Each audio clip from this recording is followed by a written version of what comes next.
السلام عليكم يا شباب، ازيكم عاملين ايه؟ في فيديو النهارده باذن الله هنعمل السوشيال ميديا ايكونز بشكل 3 دي على برنامج بلندر، والطريقه دي تنفع برضو لو عندك لوجو وحابب تحوله لشكل 3 دي. فبلاش كلام كتير ويلا بينا نبدا.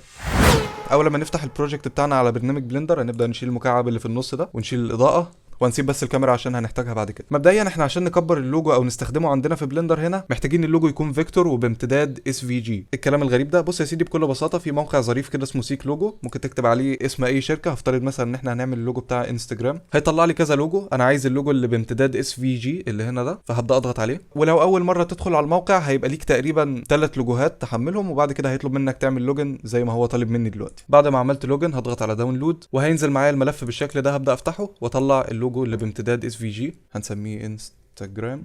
اوكي، ولو انت عامل اللوجو بتاعك على الالستريتور زي ده كده بالظبط، بكل بساطه هتخش على فايل، اكسبورت از، ومن الاختيارات اللي تحت هتختار اس في جي وتحفظه في اي مكان انت عايزه. هسميه مثلا ماي لوجو وهنضغط على اوكي، وهنبقى نضيفه في اخر الفيديو خالص عشان في جزئيه معينه مهم ان انا انبه عليها. المهم احنا هنتعامل دلوقتي مع انستجرام، فهنبدا نخش على بلندر، وعشان نقدر نضيف اللوجو بتاعنا في حاجه معينه محتاجين ان احنا نفعلها. فهنخش على اديت، بعد كده بريفرنسز، وهنخش على ادونز ونكتب في البحث اس في جي، وهنفعل الامبورت اكسبورت سكيلابل فيكتور جرافيكس، هنعلم عليها وهنقفل ونبدا نخش على فايل ونختار امبورت وننزل لحد ما نلاقي سكيلابل فيكتور جرافيكس. هي عاده بتبقى في النص، ما اعرفش ايه اللي نزلها تحت كده. المهم بعد ما نضغط عليها هنروح للمكان اللي احنا حافظين فيه اللوجو، هنفتحه ومش هتحس ان في اي تغيير. مبدئيا هو اللوجو اتضاف هنا في الايتمز، بس الفكره انه مش ظاهر هنا عشان حجمه صغير جدا. فبكل بساطه هنضغط عليه من هنا، وبعد كده هنبدا نغير السكيل بتاعه من هنا، وهنحدد على المكان الابيض اللي بره ده، نبدا نكبر وهيطلع معانا اللوجو بالمنظر ده. محتاجين بس نخلي الانكر بوينت في النص، فهنضغط على F3 هيفتح لنا سيرش نقدر نجيب منه الاعدادات اللي احنا عايزينها كلها. فهنكتب اوريجين تو جيومتري وهيحط الانكر بوينت في النص بالظبط. وفي طريقه تانية برضو ان انت تخش على اوبجكت، بعد كده سيت اوريجين وتختار اوريجين تو جيومتري. المهم هنبدا نحرك الاخ ده لحد ما يبقى في النص كده تقريبا. ما هو الانكر بوينت مش محطوطه في النص بالظبط، فاحنا هنوازنها من عندنا كده. اوكي تمام كده. خلينا بس نضغط دبل كليك على الكيرف ده ونسميه انستجرام عشان نميزه عن باقي اللوجوهات اللي هنضيفها بعد كده. وهنتاكد اننا محددينه، هنضغط على علامه الكيرف اللي تحت هنا دي، وهنخش على جيومتري ونزود الاكسترود ونبدا نغير في الاكسترود. هنخليه مثلا 0.01، هيطلع معانا بالمنظر ده كويس جدا. محتاجين طبعا ان احنا نغير اللون بتاعه، فهنبدا نخش هنا على الماتيريال وهنمسح الماتيريال اللي موجوده دي وهنعمل واحده جديده ونضغط على نيو، وهنسمي الماتيريال بتاعتنا مثلا وايت على اساس ان احنا نخلي اللوجو لونه ابيض. وهو فعليا لون ابيض، بس ممكن تغيره تخليه اي حاجه. طبعا احنا غيرنا الازرق ومفيش اي تغيير حصل هنا، ده عشان محتاجين بس نخش على الماتيريال فيو واللون هيظهر معانا بالمنظر ده. طبعا انا عايز ارجعه للابيض تاني، فهخش على RGB واخلي كل دول واحد. تمام كده رجع للابيض. محتاجين نضيف بقى الحاجه اللي بتبقى ورا او الخلفيه اللي بيبقى راكب عليها، فهنضغط على شيفت A وبعد كده نختار مش ونختار كيو، هيعمل لنا مربع بالمنظر ده. فهنتاكد ان احنا محددين المربع وهنبدا نكبره بنفس الطريقه المنظر ده لحد ما يبقى اكبر من اللوجو بشويه. ومحتاجين ان احنا نقلل الارتفاع بتاعه شويه، فممكن ببساطه نقلله من هنا، بس الطريقه دي مش مفضله هنا عشان كمان شويه هنعمل تقوس للاطراف هنا، فلو صغرناه بالطريقه دي التقوس مش هيبقى مظبوط. فخلينا نعمل كنترول زد نرجع الدنيا كما كانت ونتاكد ان احنا محددين المربع ونخش على الايديت مود. وعندك هنا 3 اختيارات، واحد بيحدد النقط اللي على الاطراف، واحد تاني بيحدد الخطوط بالمنظر ده كده، وتالت واحد هو اللي بيحدد الفيسز او الاوجه. فاحنا هنختاره وهنضغط على الفيس اللي فوق ونضغط على شيفت ونختار اللي تحت، هنلاقي الاثنين اتحددوا معانا وساعتها هنصغرهم هما الاثنين وهيبقوا بالمنظر ده بالظبط. خلينا بس نكبره الحجم مناسب، تقريبا اللوجو هيحتاج يكبر كمان شويه. اوكي خلينا نطلع بقى عند الاوبجكت مود ونرجع للوجو من تاني ونخش على الكيرف ونخليه 0.011. اوكي ما فرقتش كتير يعني، بس مش مشكله. هنزق بس اللوجو لفوق شويه بحيث ما يبقاش باين من تحت. جميل جدا. هنرجع تاني نحدد المربع ونخش على الايديت مود ونرجع نضغط هنا عشان نحدد اللاينز، وهبدا احدد الاطراف بالمنظر ده. شيفت واحدد الطرف الثاني وشيفت واحدد الثالث وادي الرابع، وبعد كده هضغط على كنترول بي وابدا اسحب ناحيه بره. هلاقي ان المنظر ده بيحصل معايا كل ما ببعد. هبدا احرك السكرول بتاعه الماوس ناحيه فوق عشان تنعم الدنيا اكتر، وهخليه مثلا بالحجم ده كده مثلا. تمام. نطلع بره الايديت مود وهنبدا نضيف موديفاير. نرجع تاني للاوبجكت مود ونحدد المربع بتاعنا ونخش على قائمه الموديفايرز عشان نبدا نضيف التقوس اللي هيبقى في الاطراف هنا، ونضغط على اد موديفاير وبيفل ونبدا نصغر البيفل نخليه مثلا 0.05 ونزود السيجمنتس شويه نخليهم 10 عشان الدنيا تبقى انعم. حاسس البيفل عايز يقل شويه 0.02. اوكي كده معقول. جميل جدا. فاضل بقى اننا نلون الخلفيه اللي ورا اللوجو، فهنبدا نعمل ماتيريال جديده من هنا ونسميها انستجرام، عشان هنعمل كذا ماتيريال لكذا لوجو هنضيفهم بعد كده، فعايزين نميزهم عن بعض. طبعا لو لوجو طبيعي كنت هتغير اللون بتاع المربع بكل بساطه، تخليه مثلا لو كان تويتر مثلا ده اللون بتاعه، فيسبوك هتلاقيه مثلا ازرق شويه، ديسكورد بيبقى بنفسجي، لكن انستجرام اللوجو بتاعه في شويه الوان زياده كده، في شويه جريدينتس محتاجين نضيفها، فالقايمه دي هتتعبنا حبتين في الموضوع ده، فخلينا بس نرجع كل حاجه زي ما كانت، وهنخش على قائمه الشيدنج عشان الدنيا تبقى واضحه معانا اكتر. طبعا الموضوع سهل على فكره، ما تتخضش من المنظر اللي قدامك ده، احنا يا دوب هنشتغل في الجزء اللي تحت ده. وبالمناسبه هتلاحظ ان الاعدادات دي هياها نفس اعدادات الماتيريال اللي كنا واقفين عليها. نبدا بقى نضيف شويه الحبشتكنات اللي احنا عايزينها. اول حاجه هنضغط على شيفت اي وبعد كده سيرش، وهنكتب كلمه تكستشر كوردينيت اهي، ونفتح السيرش تاني ونجيب حاجه اسمها المابينج المنظر ده. كمان مره هنفتح السيرش ونكتب جريدينت تكستشر وشيفت اي تاني، وهنكتب كلمه رامب، هيطلع لنا كلر رامب هنختارها ونحطها بالمنظر ده. خليها بس نبعد الدنيا شويه بحيث ما تبقاش الحاجه داخله في بعضها. وهنبدا ناخد الجنريتد نحطها عند الفيكتور، والفيكتور اللي طالع من المابينج هنحطها عند الفيكتور بتاعه الجريدينت تكستشر، وناخد الكلر نحطها عند الاف اي سي، والكلر الاخيره هنقوم حاطينها عند البيس كلر. جميل. هنلاحظ ان الجريدينت اللي احنا عملناه اتطبق فوق هنا، وهنبدا نلعب في الالوان بتاعته. لما نيجي ندخل هنا على الموقع هنلاحظ ان الانستجرام فيه شويه الوان داخله في بعض كده، اصفر واحمر وازرق، فالالوان بالشكل ده شكلها معقد شويه، فخلينا ناخد مثلا البسيط اللي هنا ده، عندك هنا اصفر احمر وفي الاخر خالص بنفسجي. خلينا نرجع تاني لبلندر وهنبدا نضيف الالوان بتاعتنا. هنحتاج بس نضيف لون ثالث في النص، هنحدد اول واحد ونختار اللون الاصفر، نبدا نزود البرايتنس للاخر وناخد الاصفر من هنا. بعد كده اللي في النص هنخليه احمر زي ما اتفقنا، ممكن نخلي الريد من هنا واحد والباقي كله صفار. جميل. والوايت اللي في الاخر هنشيله وهنحط مكانه كان اخر لون البنفسجي، هو كان كده تقريبا، ممكن نغمقه شويه زي الفل. وحاسس الالوان كلها داخله خبط لزق في بعضها كده، فممكن اللينير دي نخليها ايز مثلا. جميل جدا. هنبدا بقى نميل التكستشرز دي شويه، فهنخش هنا على الروتيشن ونحرك الزد شويه، نلاقي التكستشر بيميل معانا. هنلاحظ هنا ان الالوان صغيره حبتين، محتاجين نوسع الدنيا شويه، فخلينا ندخل على السكيل نخلي ده مثلا نص، والواي نفس الحكايه بنص برضو، ونبدا نطلع فوق عند اللوكيشن. خلينا نحرك الاكس شويه. اوكي، هو الموضوع سريع هنا، فهنضغط على شيفت واحنا بنحرك بحيث الدنيا تبقى ابطا. اوكي، اعتقد الدنيا محتاجه تصغر شويه، خلي دي مثلا على 6/10. لا 6/10 برضو مش احسن حاجه، 8/10، وهنا برضو 8/10، 7/10 في النص زي الفل. خلينا نرجع تاني نحرك الاكس بالراحه. اوكي، اعتقد كده معقول زي الفل. نرجع تاني لللاي اوت، المنظر اللي احنا كنا فيه في الاول، وهنبدا نضيف طبقه زجاجيه فوق المجسم اللي احنا عاملينه. فهنبدا نحدد المكعب بتاعنا، خلينا بس نسميه الاول البيز بحيث نفرقه عن المكعب التاني، ونضغط على شيفت دي كده عمل نسخه جديده. هنضغط على كليك يمين عشان ترجع مكانها، وهنسمي المكعب الجديد جلاس بالمنظر ده. وهنحتاج نكبره شويه، بس هنلاحظ دايما ان الطول والعرض بيزيدوا عن الارتفاع كتير، فمش عايزين الموضوع ده يحصل. فبكل بساطه هنخش على موديفاير وهنخش على اد موديفاير، وهنزود حاجه اسمها سوليديفاي. هنبدا نزود الثيكنس مثلا نخليها 1.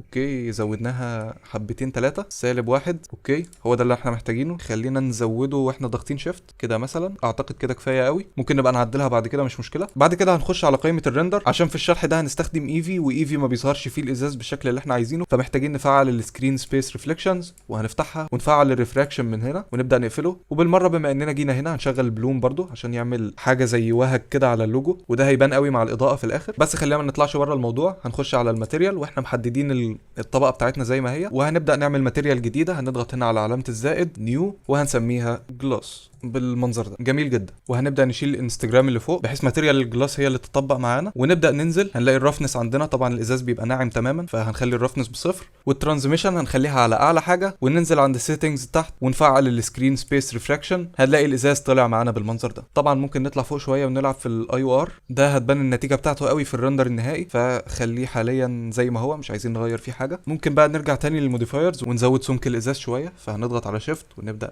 نزود دي حبتين. اعتقد كده معقول كويس جدا، حتى الان الشعار نايم تماما. ولو حاولنا نحرك اي حاجه هنلاقي مثلا ده بيتحرك لوحده، الازاز بيتحرك لوحده، طبقه الخلفيه بتتحرك لوحدها. فاحنا عايزين نجمعهم كلهم ونربطهم باوبجكت معين او حاجه معينه، لما نحركها كل حاجه تتحرك معاها. فهنبدا نضغط على شيفت اي وبعد كده امتي، وهنختار كيوب، وهنتحكم في حجم الكيوب بتاعنا لحد ما يبقى قدهم تقريبا. نبدا نصغر الارتفاع بتاعه شويه. اوكي، خلينا نيجي من هنا كده بحيث نبقى شايفين الابعاد بوضوح. نيجي من فوق نبدا نزود العرض شويه. اوكي كده تمام جدا. خلينا بقى نبدا نحدد ده. خلينا نغير اسم الامتي ده، نخليه مثلا كنترولر. وبعد كده هبدا احدد الاجزاء بتاعتي اللي هي البيز، وانا ضاغط على كنترول هضغط على الجلاس او الجلاس ايا كان، وزي ما انا ضاغط على كنترول هضغط على انستجرام، واخر حاجه هحددها هي الكنترولر. بعد كده هضغط كليك يمين في اي حته فاضيه وهضغط على بيرنت وهختار منها اوبجكت. جميل جدا. دلوقتي لو جينا حددنا المربع ده وجربنا نحركه هنلاقي كل حاجه بتتحرك معاه. لو حبينا نلفه هنلاقي كل حاجه بتلف معاه، حتى لو غيرنا في الحجم بتاعه هنلاقي كل حاجه بتكبر معاه. جميل جدا. خلينا نرجع كل حاجه زي ما كانت، وهنبدا بقى نظبطه بوضعيه معينه كده عشان نحط الاضاءه بتاعتنا ونطلع الريندر النهائي. وخلينا قبل ده كله نظبط الكاميرا. اصلا هنضغط على ان عشان تظهر لنا الاحداثيات اللي على الجنب. هنخليه ده 0 0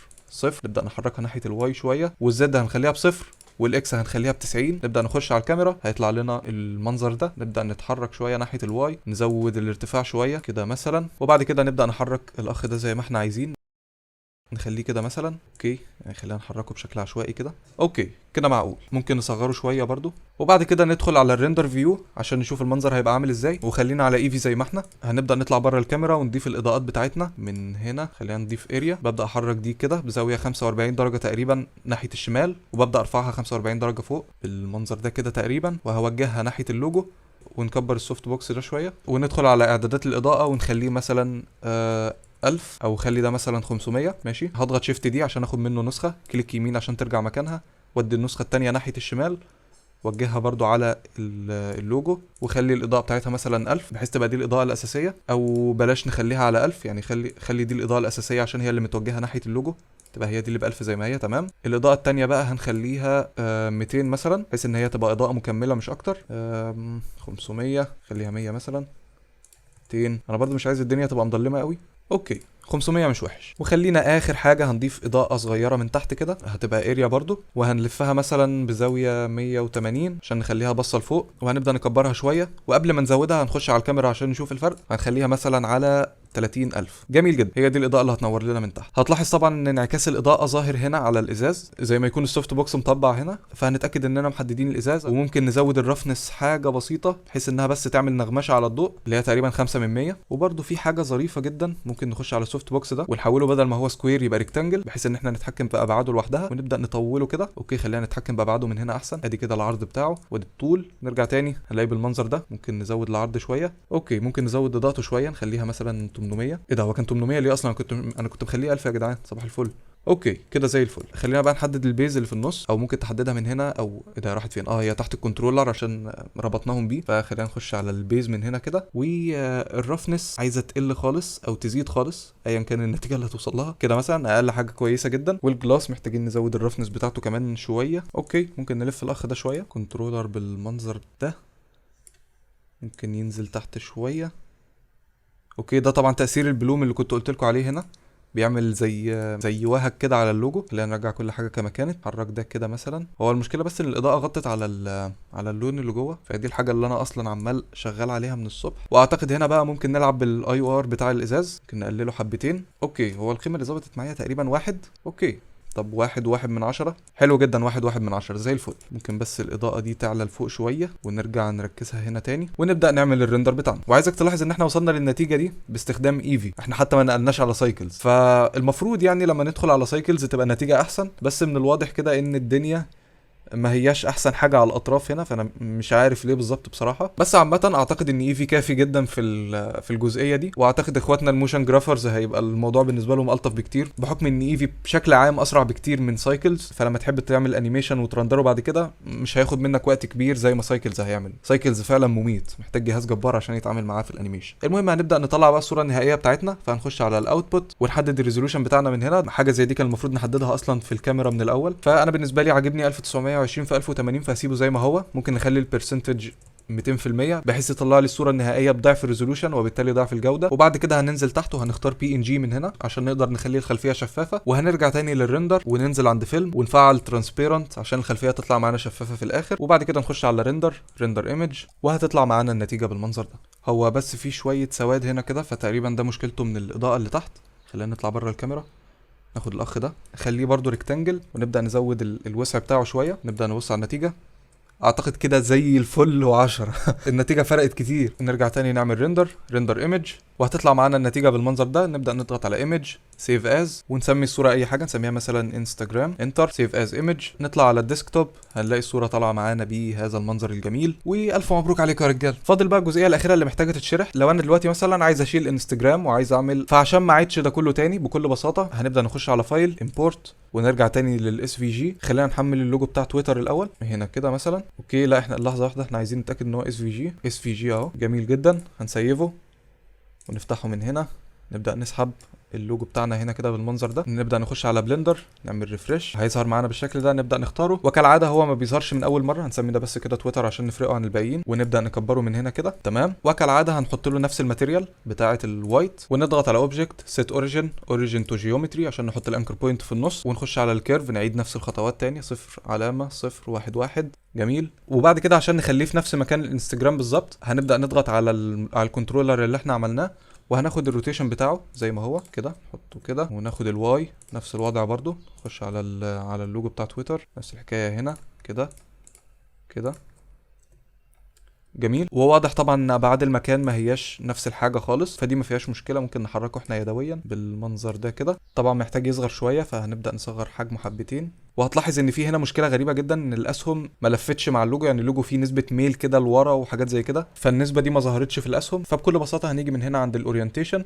وهنخليها لوكال، وبكده الاسهم هتكون في نفس اتجاه اللوجو. طبعا نفس الحكايه هنعملها هنا مع الموف بالمنظر ده. محتاجين بقى نصغره حبه، فممكن نبدا نصغره كده يبقى بنفس ارتفاع لوجو الانستجرام تقريبا. نبدا نحركه كده شويه كده شويه. نبدا بقى نحدد لوجو الانستجرام اللي هو موجود معانا هنا، وهنبدا نخفيه من هنا بالشكل ده كده. معلومه نسيت اقولها وسط الفيديو، بعد ما نرجع اللوجو مكانه ونحب نربطه تاني بالكنترولر هنضغط عليه الاول زي ما احنا عاملين كده، وبعد كده شيفت ونضغط على الكنترولر بحيث الكنترولر يبقى اخر حاجه احنا محددينها، وكليك يمين بيرنت اوبجكت وهيتحرك معانا عادي جدا. انا معرفش الاضاءه هنا اتحطت تحت الانستجرام ليه، عايزينه تحت الكوليكشن بتاعتنا. اوكي اخر حاجه بقى اللون او الماتيريال بتاعه الخلفيه. هنخش بس على الماتيريال وهنعمل ماتيريال جديده. خلينا نشيل بتاعه الانستجرام دي دلوقتي، وبعد كده نيو وهنسميها تويتر، وهنلونها باللون الازرق بتاع تويتر ده تقريبا. وبرضه انا عارف الناس اللي بتدقق وتبقى عايزه اللون بالظبط ممكن تجيب اللون باي طريقه. انا في اكستنشن هنا بستخدمها هي جابت لي اللون. هخش على بلندر اقوم داخل هنا وعند الهكس واقوم حاطط كود اللون زي ما هو انتر، هيطلع لي اللون بالمنظر ده. بس انا حاسس اللون فاتح شويه فده ظريف. برضو الرفنس كنا ظبطناها، محتاجه تنزل او تعلى حاجه بسيطه، تبقى مثلا 0.5%. تمام كده زي الفل.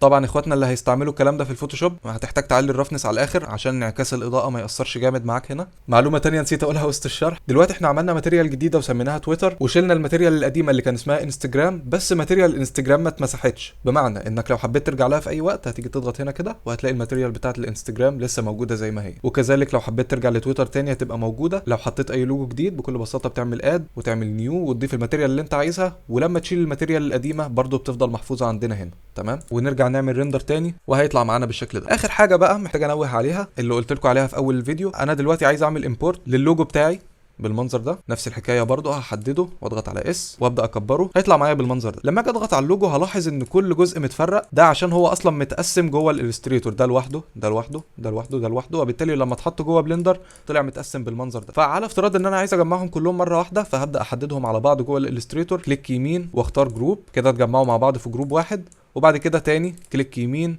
واقول له ميك بيكسل بيرفكت، هلاقيهم اتجمعوا مع بعض وبقوا حته واحده بالشكل ده. ولما اجي اصدره بعد كده واحطه في بلندر هيتجمع كقطعه واحده مش متقسم بالمنظر ده. وفي حاله ان انت عايزه متقسم هتعمل كنترولر زي ده بالظبط، شيفت امتي، هنخليه مثلا سفيريك المره دي يا سيدي عشان بنحب التنوع، خليه كده مثلا، وتبدا تلم الاجزاء دي كلها وتضغط شيفت وانت بتحددهم. واخر حاجه تحددها هي الكنترولر، كليك يمين بيرنت اوبجكت وهيتحركوا معاك بالمنظر ده. وهتعمل بالظبط نفس الخطوات اللي عملناها مع تويتر. جميل جميل. وبس كده يا شباب نكون وصلنا لنهايه مقطعنا النهارده، اتمنى يكون عجبكم واستفدتم منه. وبس كده اشوفكم على خير الفيديو الجاي، مع السلامه.